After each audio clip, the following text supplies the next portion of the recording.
Hi everyone, James Blacklaw's JB Commercial Finance here. It is Thursday the 8th of July.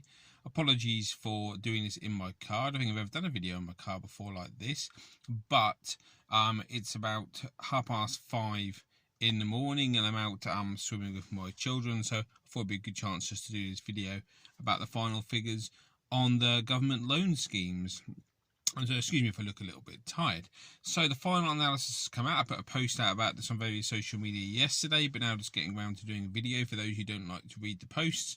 £79.3 billion worth of the facilities have been granted up to the end of March when the scheme finished. Obviously it overran by a little bit to get the money out. That's 47.4 billion of the bounce back loan scheme, 26.4 billion of the civil scheme, and 5.6 billion on the large scheme. Absolutely ridiculous figures, of course. A total of 1.67 million businesses. Who knew there were that many businesses in the UK have benefited from these schemes? With a vast majority of those, 1.56 million, are the bounce back loans. So almost 15 times as many bounce back loans as Sybil's loans. It's 1.56 million to 109,000.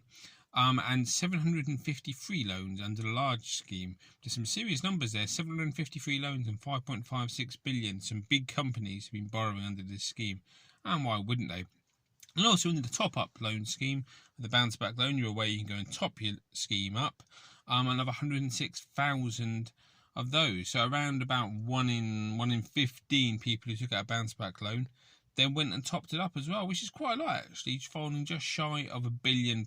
So not massive amounts in the great scheme of things there, albeit the numbers are staggering. Done a very quick calculation that the government guarantees for this, even though it's impossible to know for sure because it varies slightly and there's some personal guarantees involved in the civil scheme, it's around about excuse me, between 70 and 72 billion pounds of this is underwritten by the government. Now it's possible some of these loans have been paid back already, so the government are off the hook there.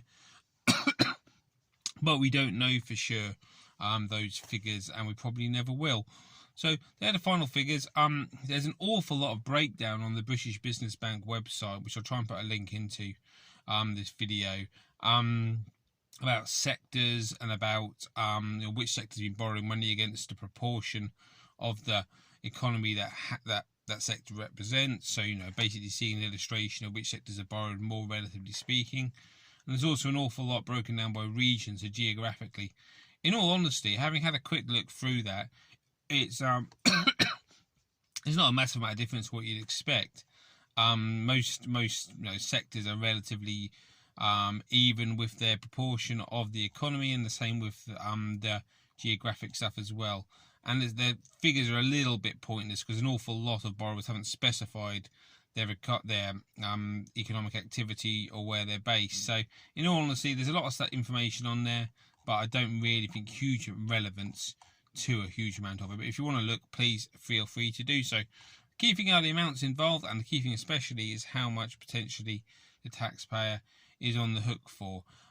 Even though I know some people don't like me saying about the taxpayer being on the hook, according to my last videos. But 1.67 million businesses borrowed money across the whole of the UK, 79.3 billion. So a year and a bit's worth of talking about this scheme. Finally, we're at a stage where we can assess the widespread nature of it. So that's everything for now. Apologies, it's a little bit longer than usual, but I've been talking about it non-stop for a year or so, so I guess the final video on it deserves a bit of a mention. I'm sure there'll be more videos when it comes to potential fraud and things like that, but any other questions about this or any other more conventional lending, please do get in touch. Thanks a lot.